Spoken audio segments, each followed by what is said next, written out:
Today is about all things nervous system and things to help promote it. Things I do daily and or weekly. Zero mouth breathing is my main focus. It promotes all things health. The nervous system shuts down as soon as you start mouth breathing. When you're speaking, it's different, but when you're obviously listening to somebody, you would want to inhale through your nose so that you can think coherently to respond appropriately. To keep yourself out of survival states, emotional states. Humming until the skull vibrates. The humming releases a gas that assists in regeneration. It massages the vagus nerve, which is a nerve that runs down the neck and into the chest and into the abdomen. And it also settles the reptilian mind. People use sound bowls for this also. You can also listen to things on YouTube, sound bowl like programming, or I don't know what it's called specifically, but technically we are the instrument. And I mean this in many different ways, which I'll tap into later, but we are the instrument. We are the sound bowl. Let's see, what else? You can listen to forest sounds on YouTube, or any subconscious reprogramming is great for whatever you want. It should be for health and vitality and things like that. There's videos that help lengthen the telomeres, which are the caps basically that protect the genes against aging and disease. And I'll go over things that help promote length. Things that lengthen the telomeres are the basic things that we know affect our health for the better, like exercise, sleep management, like good sleep, stress management. You could take anger management classes, that'd be great. A healthy diet, omega-3s, green tea, vitamin D, zinc. These are all things that promote lengthening. And then the opposite would obviously shorten the telomeres. So like alcohol is a big one, negative thinking, lack of movement, poor diet, smoking. Let's see. So similarly, rollerblading on like a rocky road or any road, it's pretty bumpy. So that vibration would also help. That's something I did for a while. I haven't in a while though. Most people actually have house cleaners now, but if you were to do it maybe once a week, cleaning your house, if that's the case, regulates your nervous system. Organizing, cleaning your house, and it brings back gratitude, which is also nervous system regulating. Let's see. Scraping and dry brushing. So scraping would be this, or even like professionals will do the full body, or rolling out on like a weight or a foam roller, all flushes out the toxins out of the body. We hold a lot of stress and tension in our body, and if we aren't getting that out, the nervous system is just a wreck. I often give myself hugs, which is nervous system regulating and self-loving. I don't know if I said dry brushing. This is a dry brush. But dry brushes are to clear the lymph nodes and clear toxins out of the body. That's used on the whole body, just like scraping. And I use it on my face also, maybe like every 2 days. I wanted to go over the physical activity that really helps. There's many things that you can do, like stomping, rolling around on the ground, spinning in circles in both directions, walking backwards, tapping. It's a form of therapy. Tapping, you tap the body. Running, jumping.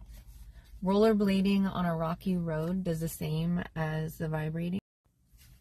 Rollerblading on rocky roads, the vibration for the skull.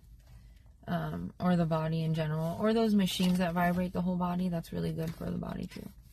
Content creation, as long as it's content, meaning a win-win for everybody. It's obviously elevating things on the planet versus the other way, as well as yourself and your own body. Meditation. I do things like brush my teeth and my hair with the opposite hand sometimes. Playing with children, especially your own if you have some. Extremely regulating and healing for the body and your inner child, your inner chi. Anything you do with children is nervous system regulating and also extremely nurturing for your mind. So like even the musical instruments they play. Hot cold therapy. You could do this at the pool. You go in the pool and then the pool and the jacuzzi, back and forth. That's what I usually do. Or in the shower. It doesn't work as good as like if you go to a professional place that has like cryotherapy. I used to work at a cryotherapy place. I got to do it for free. Super beneficial. Many different benefits.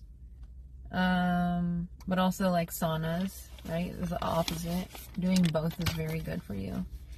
My gym actually has a cold plunge, like jacuzzi. They turned the jacuzzi into a cold plunge, and then they have a pool also.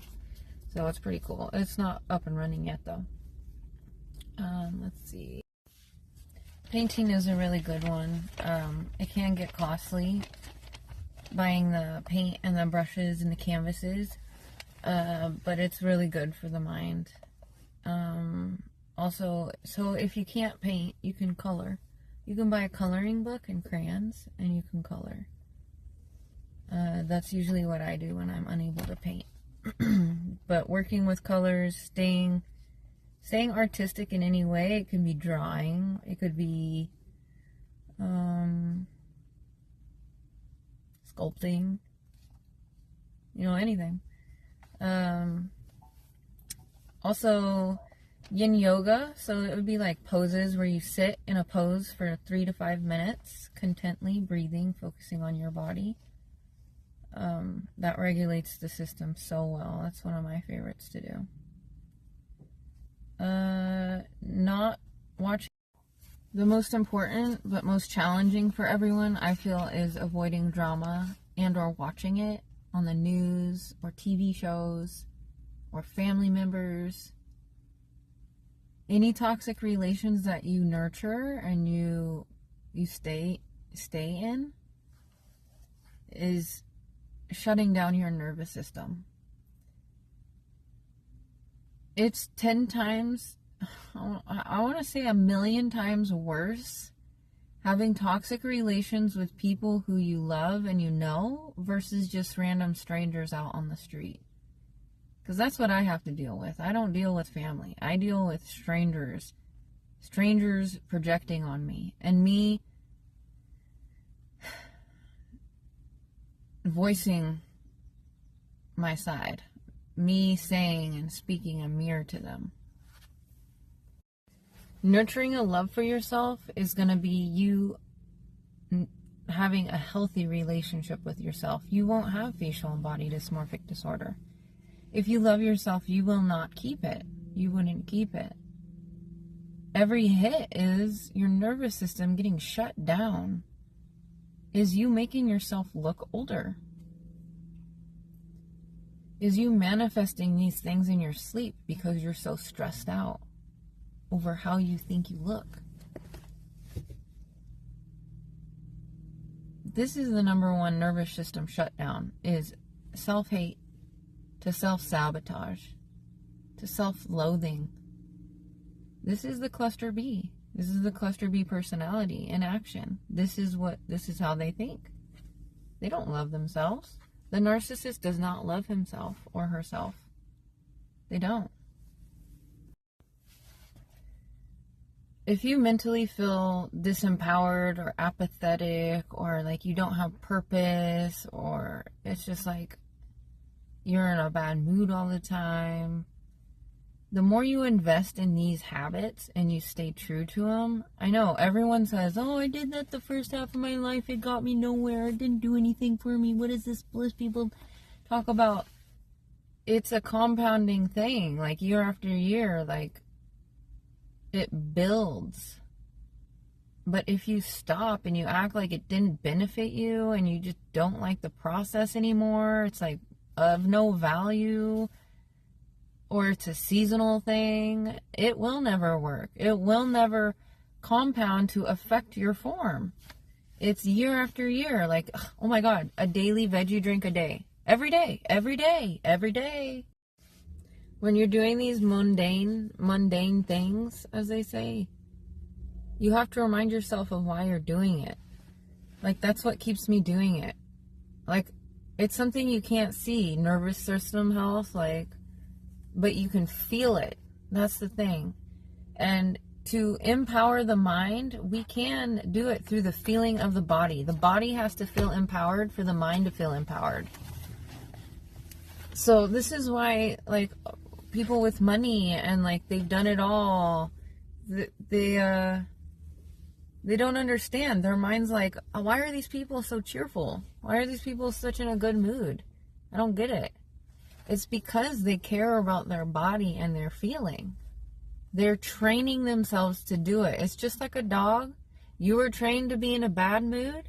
You can train yourself to be in a good one.